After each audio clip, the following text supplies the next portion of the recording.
Hello and welcome into this week's edition of The Walkthrough. I am your host, Intern Joe Macheca. South Carolina killed Vanderbilt at home at Williams-Brice Stadium in a wet and rainy one over there at Willie B by a final score of 47-6. It was an offensive explosion for the Gamecocks. Dowell Loggins, Spencer Rattler and company dominated Vandy's defense, went up and down the field yesterday for a dominating victory, continuing South Carolina's track towards bowl eligibility.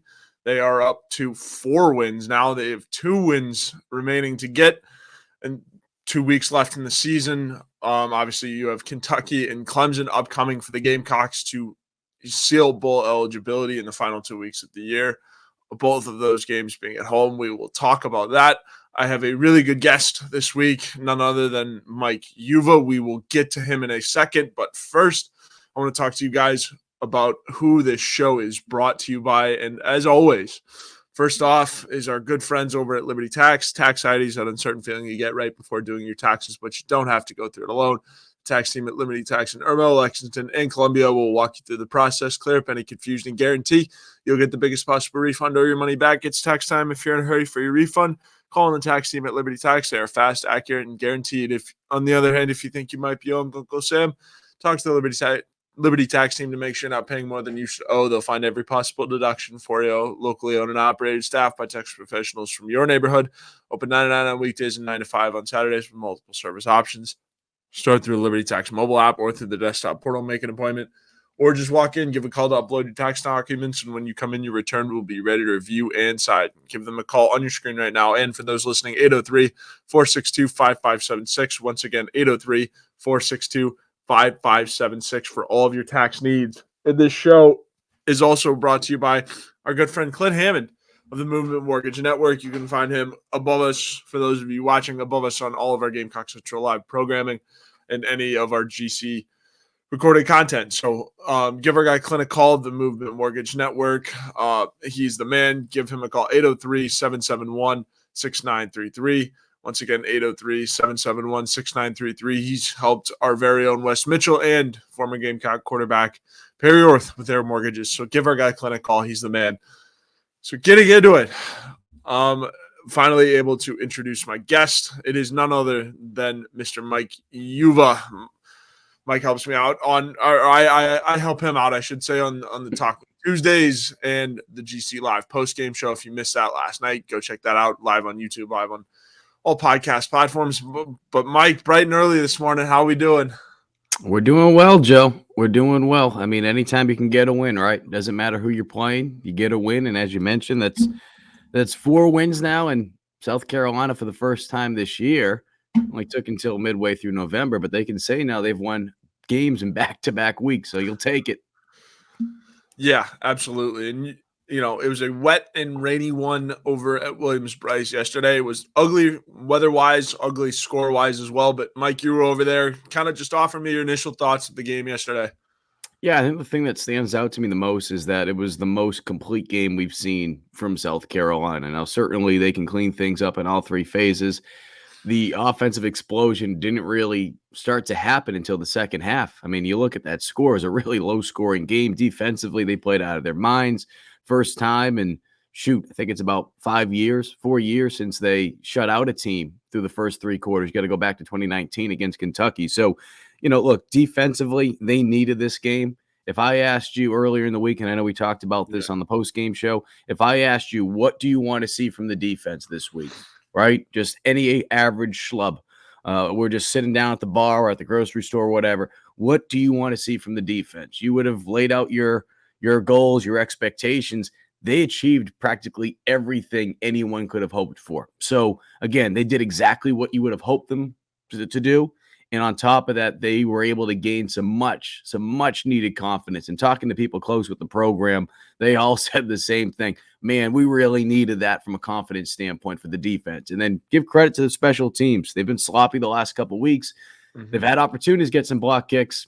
That operation time was going to be a little slower yesterday because of the weather. And at some point, you're like, man, they're going to get a block today. They're going to get a block, and they did that. And Keen Nelson was able to scoop it up and bring it back for a touchdown. So those 2 things, not to take anything away from the offense because it speaks for itself, but man, I was really, really pleased to see those two units in particular start to gain some confidence during a stretch where they really need it if they want to become bowl eligible. 2 tough games coming up. Yeah, absolutely, Mike. And I'm glad you brought up both those two phases because, you're right. I mean, offense had been clicking coming into this game, not as well as they, could have been, but I mean, they were still clicking with some, momentum coming into this one. It was defense and special teams especially, that had really been struggling. I mean, defensively as well, but there was a little bit of momentum generated coming into this one. I agree. Defensively, you allowed less than 150 yards on each side for passing and rushing for Vanderbilt, I think is a big win. They looked good in the 3-3-5. And the linebacker stepped up. Scar brought it up yesterday in the postgame show. Bam Martin Scott, very big piece to this win.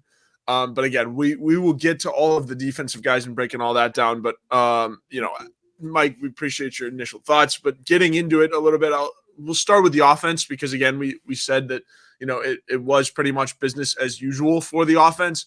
Another big day from Spencer Rattler. The running game, could have been better. Wasn't bad.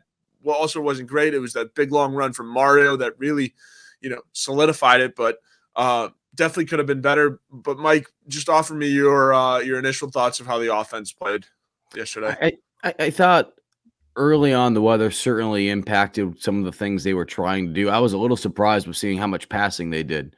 I didn't know if they had the special forecast and they were expecting some heavy rain in the second half, and they were just trying to get all their passing out of the way in the first half. But I thought Spencer, for the most part, the weather really didn't impact him whatsoever.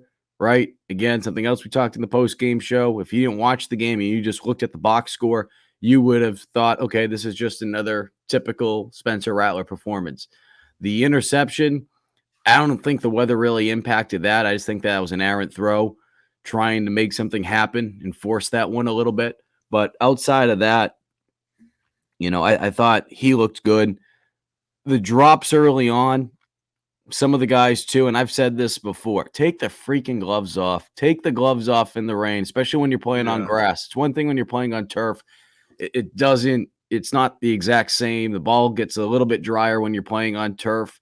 It's not as difficult in comparison to with the grass. So I say that because take the freaking gloves off and just make the plays. So a couple too many drops, guys trying to use their body a little bit. You could tell that they looked a little uncomfortable. Nicholas Harbor tried to do that early on because, again, trying to probably compensate for the rain. So I thought once they got into the second half, they were able to get things going. I know Mario Anderson eclipsed the 100-yard mark, but that stat is a little misleading when you look at the number of rushing yards from South Carolina yesterday, because outside of that 70-plus yard run for Mario, when USC wanted to run the football, they weren't able to. And we talked about this last week against Jacksonville State. They didn't necessarily need it, right, because of the job that Spencer Rattler did last week through the air, did some great things through the air yesterday. But when they wanted to run the football, outside of that long run, which inflates the statistics, they weren't able to get that constant push. They weren't able to get the constant success. And knowing that Juju McDowell's done for the year now, knowing that DeCarrion Joyner, even if he does come back at some point this year, you don't know how much you're going to be able to get out of him. You don't know how healthy he's going to be. You have a situation where you have a transfer running back in there. Mario Anderson has been doing a great job, but he's probably going to have to get spelled by a true freshman in DJ Braswell, who, oh, by the way, he only has one game left that he can play in without burning his red shirt. So it looks like he's going to have to burn his red shirt at this point. Does DJ Twitty, does he get bumped up to the number 3 spot? There's going to be a lot of movement, but regardless of what that running back room looks like, they need to be able to find a way to run the football these next couple of weeks if they want to be able to find a way to beat Kentucky and beat Clemson in 2 weeks. Yeah, absolutely. And then you have Bradley Dunn. Bradley Dunn got a couple carries too, but Bradley Dunn's a fullback. Like that, yeah. He's not really a running back.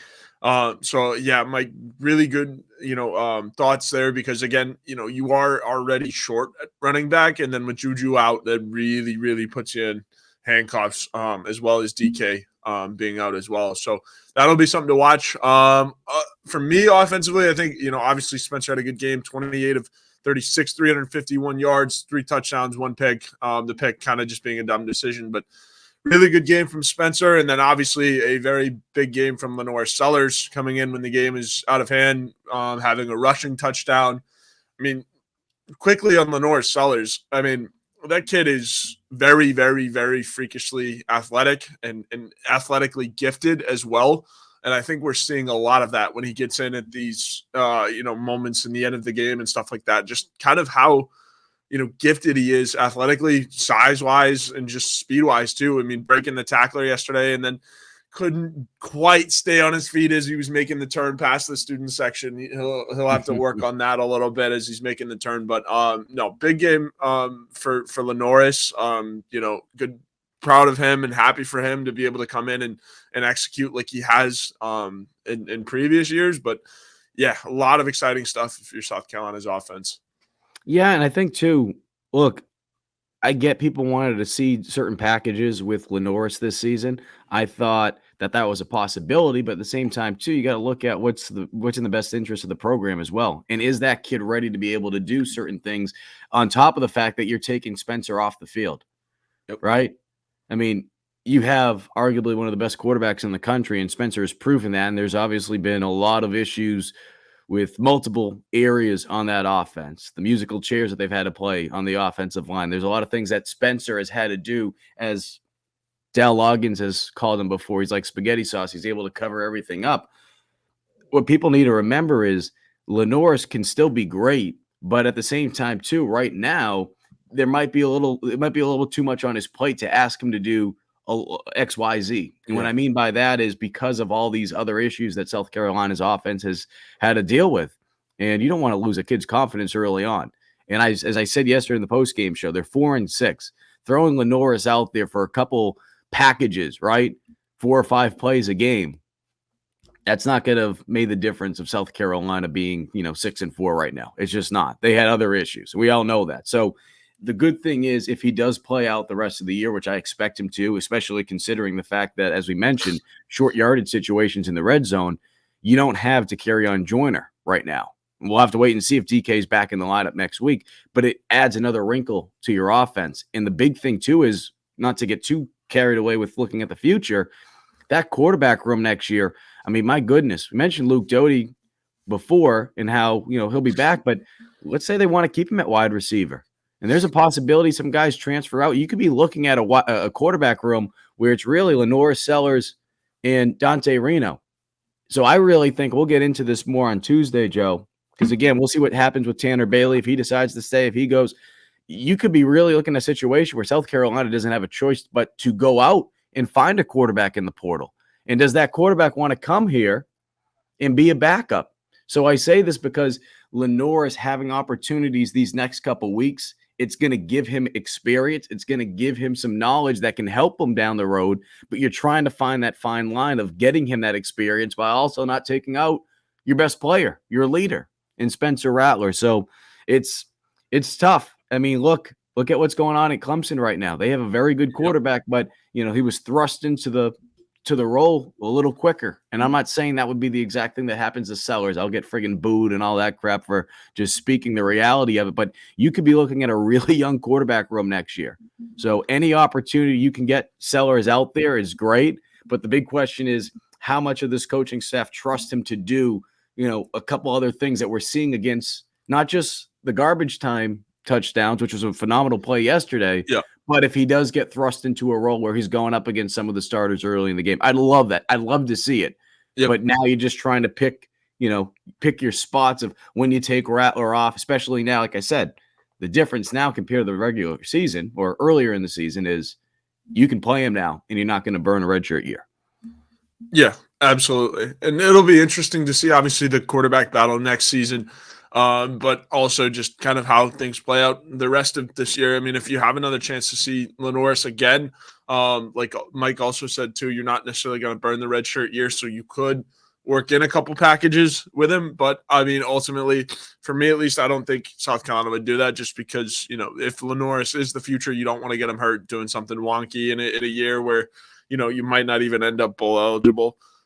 So that is the Lenoris talk. And then quickly before we hit on the defense, I did want to shout out the wide receiving core. Yeah. Very, very big day for Xavier Luedecke again. continuing his run of form, and then Josh Simon as well. Big day for the tight end. He's starting to pick up on some things and look a lot better and a lot, smoother out there. It seems as if the game is slowing down. But Mike, quickly before we get to the defense, break down what you saw from the pass catchers for South Carolina. Yeah, I'm glad you brought up Joshua Simon. I'm kicking myself for not mentioning him more yesterday in our post-game show, because he was great. And it wasn't just his pass catching ability, 6 for 65 yards.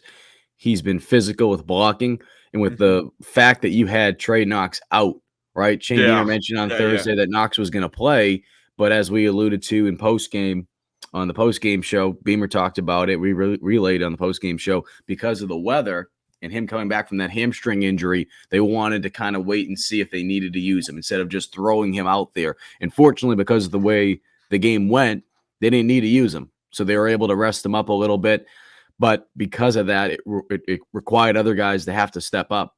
And I thought Josh started to play like the Josh that we have expected him to be after seeing clips out of fall camp. And not all of that obviously is on him. Some of that has to do with the fact that USC has been trying to find ways to make up for some of the holes they had on the offensive line because of injuries and some of the lack of protection early on in the year. But having said all of that, it was awesome to see. You can see why there's so much hype around this guy when he was coming in here. He can make plays with the ball in his hand. He can make things happen as a blocker. He's a physical guy.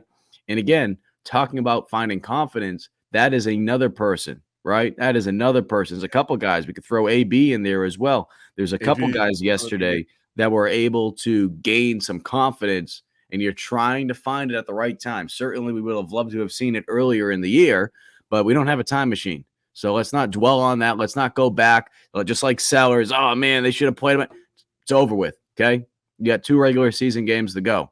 Smile on the fact that you have guys getting hot at the right time, including a guy like Joshua Simons, because you need him. You need him to be able to do some good things if you want to be able to become bowl eligible. Yeah, absolutely. And Simon, too, you're starting to see he's picking up more of a leadership role off the field as well. And guys are looking to him, especially. I'm glad you brought up Trey Knox being out, because he's kind of been thrust into that role. And Trey Knox and Josh Simon are kind of like yin and yang. At media days, Simon was kind of messing with Trey in one of his interviews, and vice versa. So they're very, very, very close. Both really, really talented. And Simon, correct me if I'm wrong, Mike, has eligibility left and is going to be a force in the tight end room going forward, right? Yeah, and listen to this. Listen to this quote, too. I just saw this on the Insiders Forum. So any of our Gamecock Central subscribers, you may have seen this, but if not, this is actually something he said, or maybe you caught it at the post-game show, but this is a quote that someone shared. Josh Simon after the game, quote, "I don't try to run around you or make no move. I just want to run you over." I mean, that's the mentality that this team really needs over these next couple of weeks. It's, you can't run around Kentucky. And this is, more so figure of speech. You can't try to dodge what's going to be coming up at you. Just like you couldn't dodge over the last 2 weeks. You need to just run freaking through these teams. Again, right? You want to go from point A to, we keep saying point C if you want to further down the alphabet, because there's 4 games. If you want to become bowl eligible, you have to go through all 4 of these teams. They've gone through the first 2. Yep. And, I mean, I'm not trying to discredit these wins, because a win's a win, and we celebrate wins, right? Yep. We're happy when they win. I don't care who they're playing. But having said that, you'd be naive not to say, okay, competition's going to start to pick up, right? Kentucky. Yep. Certainly Kentucky's been getting, whooped these last couple of weeks, but they're playing some good competition. You don't know what Kentucky team's going to come into town. On top of that, you got Clemson in 2 weeks, and Clemson's starting to find their stride ever since Tyler from Spartanburg gave the call in. But we'll worry about Clemson a week from now. But that's just, again, confidence, knowing that you have to run through these teams. Yeah, absolutely. And I think, at least from the media side of things, I know we after hearing about all of the good weeks in practice, you were kind of wondering when things were going to catch up for this team, right? Because usually when you're stringing good weeks of practice together like that, you're not losing a lot of games in a row, like the South Carolina team was.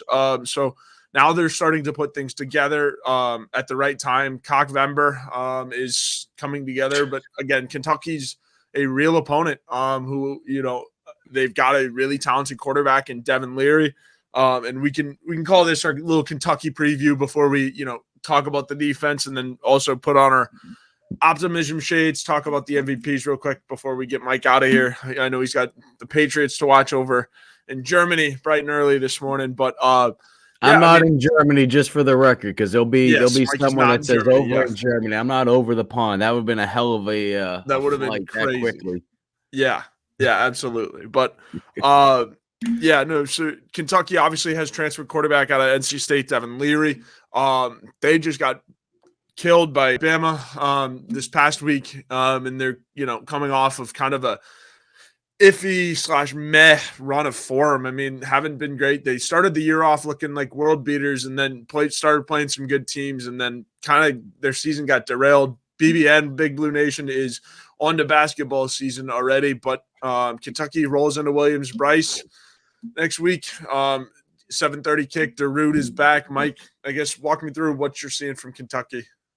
Yeah, I mean, look, this was a team heading into the year that a lot of people had high expectations for. And I say, like, people, I'm talking about at SEC Media Days. And certainly that's why they call it Media Days when it comes to these projections, right? I mean, you're predicting things. South Carolina, certainly in the first 2 years under Shane Beamer, they smashed what those expectations were from a wins-loss standpoint. But Kentucky was that team that some people felt were going to be able to take that next step. I was still hesitant, just because with Will Levis leaving, I thought they were a team that, maybe could finish third, maybe ahead of South Carolina. South Carolina finished fourth in the conference. But, obviously a lot has happened, right? You got Missouri playing well this season. Tennessee, I know they lost last night, but Tennessee's still right ahead of Kentucky. And then, for everyone else in there, Florida, South Carolina, Vandy. This is a team, as you mentioned, Joe, when you look at the schedule early on, right? Start the year off 5-0. Well, those 5 wins, Ball State, Eastern Kentucky, Akron, Vandy, and then they beat Florida. And Florida has not been world beaters. I mean, Florida's 5-5. They're a team that could easily be 4-6 if South Carolina makes one more play a couple weeks ago. So I bring that up because then they played Georgia. Then they played Missouri. Then they played Tennessee. Then they had Mississippi State. They beat Mississippi State, who South Carolina also beat, and then they had Alabama. So in their last 5 games, they're 1-4. And when you look at that schedule, they've played some pretty good teams during that stretch. So the reason why I mentioned you don't know what Kentucky you're going to get in here, it's kind of like Florida in a sense when Florida was coming in here. You didn't know which Florida team you were going to get. I think this Kentucky team is a little bit better than Florida, but that doesn't mean that South Carolina can't beat them. Because, again, they've played some good competition. When they've played good competition, they've come up flat. When they've played some crappy competition, they've done well. And as we know, South Carolina, they're kind of in the middle of that. And I think some people would even say they're probably closer towards the back end of that. So I think, again, Gamecocks, they did some good things over these last 2 weeks.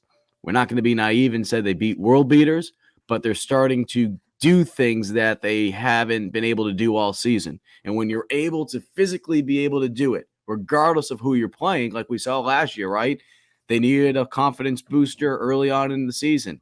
South Carolina State, Charlotte, those 2 games served that. Mm-hmm. So when they went to Kentucky, they were able to pull off the upset. I think it surprised some people. And then they were able to do some other things too, despite the fact of playing some crap football down the stretch, by being able to bounce back, beating Tennessee and being able to beat Clemson. So I bring those things up, Joe, because I don't know what Kentucky team we're going to get in here. This is not going to be a cakewalk. I'm interested to see what Vegas sets the line at, honestly, because this, to me, if you tell me that Kentucky's favored by 3.5, or South Carolina's favored by 2.5, 3.5, or it's truly a pick 'em, nothing is going to surprise me. And if I'm gambling, I'm staying the hell away from this game because I just don't know which 2 teams are going to show up. Yeah, it's giving me vibes of the Florida game earlier this season, because Florida was on a similar track, not sure which Florida team is going to show up, playing bad on the road. kind of thing. So similar vibes, but I mean, having watched a little bit of Kentucky just kind of earlier this year and in passing and just kind of scouting them a little bit, I have been saying this all year. I don't think they're that good. I think they're fakers. I don't, think they are as solid of an SEC opponent as they're built out to be. So we will see. Obviously, like I said, led by Devin Leary and of course their coach. So we will see. Again, 7:30 kick on that one at Williams-Brice Stadium. Darude will be back. The guy who started or made Sandstorm, so that should be pretty electric. So I ran into someone that works at USC last night, and they informed me, and some of this is already out there, but just to give people an idea, Darude's going to be doing a concert before the Gamecock walk. He'll be inside. I mean, I'm not sure if I'm supposed to say some of the other part, but he will be involved heavily in the pregame festivities. Could be coming out of a certain little cockaboose, which, again, I don't think that's going to be a surprise to people, but no. Probably piss someone off. But then I think he's right out of there. So he's not going to be, because I was trying to figure out, like, is he going to have his own little DJ booth? And I don't think that's the case. I think he's going to be doing being the celebrity starter, and I think he's going to get the hell out of there. So, pressing a button. Just to give people an idea, there were talks about him performing Friday night in 5 Points. One bar backed out, and then another bar had an opportunity to do it, but I don't think they've picked it up. So there could be just for the college kids or anyone that wants to go out there, Darude could be performing at one of the bars around town. So if we get information for that, we'll put that out there, because I'm sure for some Gamecock fans, regardless, young, old, some people would be like, hey, that's pretty cool. The guy that created Sandstorm's in here, and he's going to be DJing and everything. So if that's your cup of tea, we'll get that out there for you guys later in the week. Yeah, absolutely. And we will keep you guys posted on that. Really quickly before we close the show with some optimism, obviously, with some sunglasses. Mike, just kind of give me your quick MVPs of the game yesterday, and also some guys that you're looking forward for a big week next week. Shoot. Well, we mentioned Xavier Legette, we mentioned Josh Simon, we mentioned Spencer Rattler, but from a defensive standpoint, one guy that really stood out to both of us, and we talked about some of the things that he was able to do from a defensive standpoint. He continues to get more playing time at linebacker, a position that USC desperately needs to continue to get fresher legs, since it's, they've been playing a lot of snaps this year between Debo and Stone Bland. Was Martin Scott. Martin Scott was out of his friggin' mind yesterday. 13 tackles, 7 solo, had a sack in there as well. He was all over the place. And when you look at what South Carolina's defense has had to do this year, he's a guy that has been here for a while. And just like we've talked about with some of the other guys, whether it be Juju McDowell, whether it be a Luke Doty, there's other guys that have played in front of him that are younger. And yet he hasn't complained. He continues to go to work. He continues to work his tail off. And yesterday, he played out of his mind, absolutely out of his mind. A senior that you need down this stretch. And I think the most impressive part about it all to me is the fact that he was able to go out there and help a unit that truly set the tone yesterday. The defense set the tone yesterday. Oh, yeah. We haven't been able to say that all year. We haven't been able to say that in a long time for South Carolina football. Very true. They set the tone yesterday. I mean, Boogie Huntley, he did some good things. There were some good plays that O.D. Fortune made. A lot of those defensive guys played well yesterday. A lot of them did some good things. They were able to play zone, though. That's another thing. Again, talking to people that are close with the program, they knew going into the game that they were going to be able to play more zone. So Kentucky, they're probably not going to let you play as much zone. So that's going to be interesting to look at. But at least for this week, the defense is flying around, and I really like what the play right in the middle of it all with Bam. Yeah, I agree. I think, I'm glad Scar brought that up, because he was kind of a guy that I'd forgotten about. throughout that post-game show. And then Scar put it in the comments or in our little chat talking about Bam Martin Scott before we close things out, and had to get to it. Huge game from Bam. Mike, you brought up my MVP a little bit earlier, Alex Huntley. I thought it was fantastic. Alex Huntley's my MVP. Fantastic game from him. Catching the touchdown pass is huge. And then also to just being able to be disruptive along with Tonka up front. They got pressure on the quarterback. They forced a couple fumbles. And I mean, it was a little bit later in the game, but they were able to get the turnovers like they were supposed to.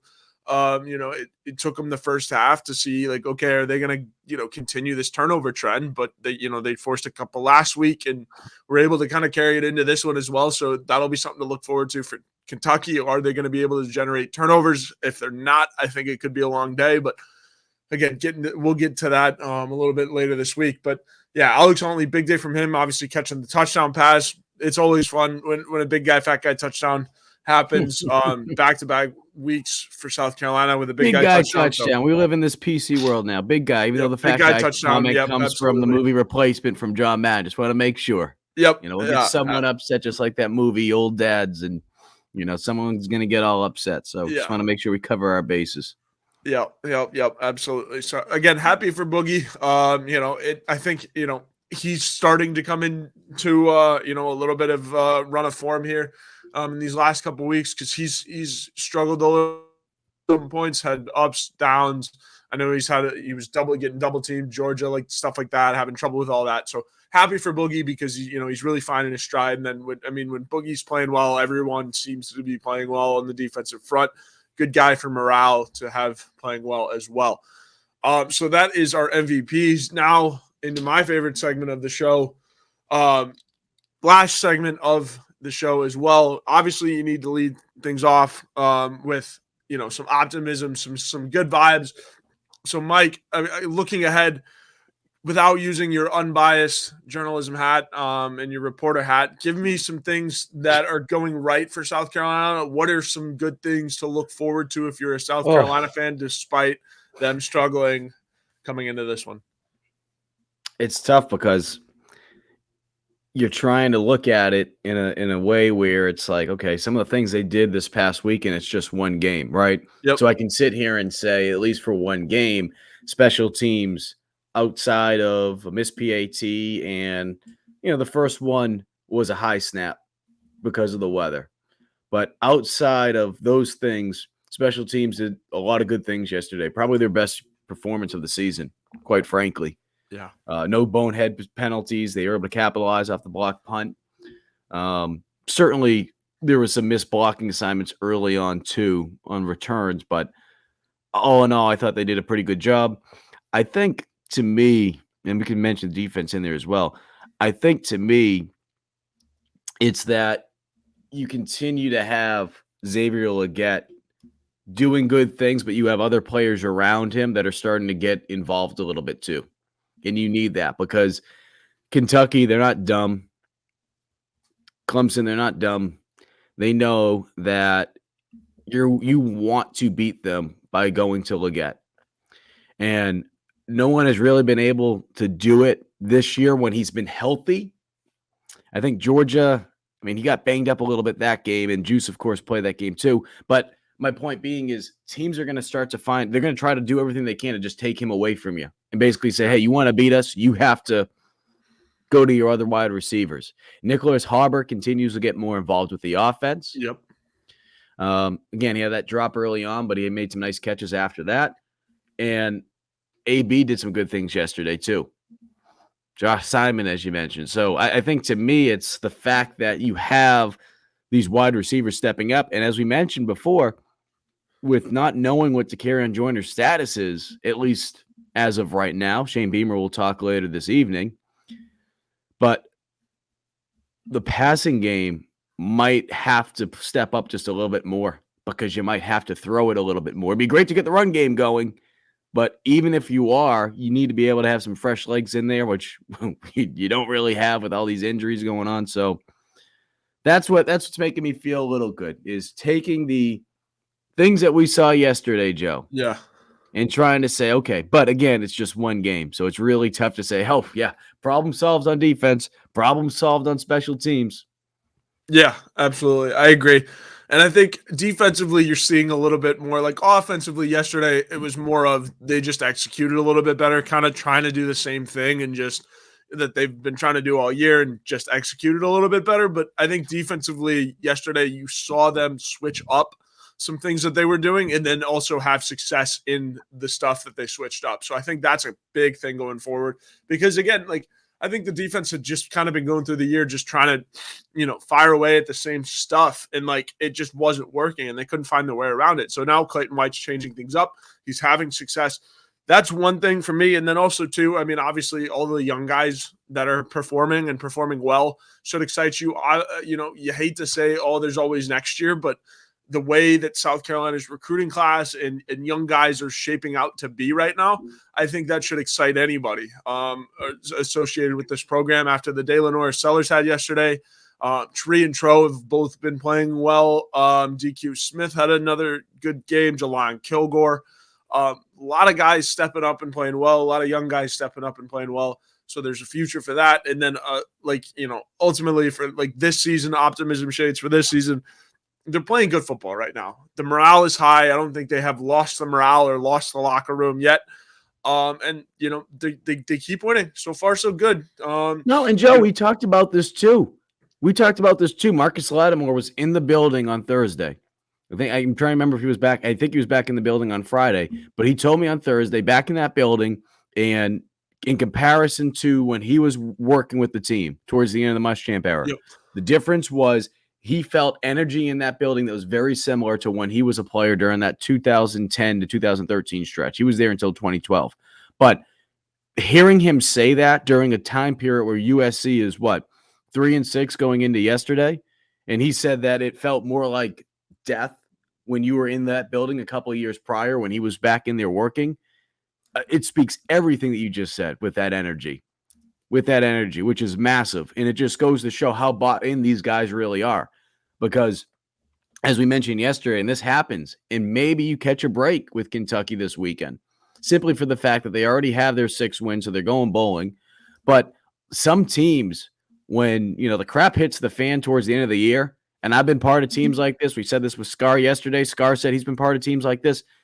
There's some teams that instantly check out, and there's nothing more demoralizing than that. When you're in a building and guys just don't want to be there. That's not the case right now with South Carolina. That hasn't been the case even when they were 2-6. So I'm glad you brought that up. Yeah, absolutely. Absolutely. So as we conclude the show, take off the optimism glasses, come back down to earth. Always a good segment to kind of look at some of the bright side, because when they were struggling a little bit, you needed to look at the bright side a little bit, give the fan base some hope. So that will wrap up the optimism glasses, and we'll also do everything for us here at the walkthrough. Thank you for tuning in. As always, Mike, thank you for joining me. You can catch us on GC Live, Talking Tuesday nights, and then also the Gamecock Central Live postgame show. And then Jack Veltri and I also are now doing the Hard Foul, the weekly basketball show. We are doing it. We made the decision not to do it live. We're going to do it in podcast form. That way we can get some really good guests. This week, I believe we have Chris Wellbaum to do our women's basketball breakdown Dawn Staley and everything that they have going on. So should be a lot of fun. But again, thank you guys for tuning in to this week's edition of The Walkthrough. I'm your host, Intern Joe, as always, joined by Mike Uva. Thank you guys for tuning in, and have a good Sunday. Have a good week.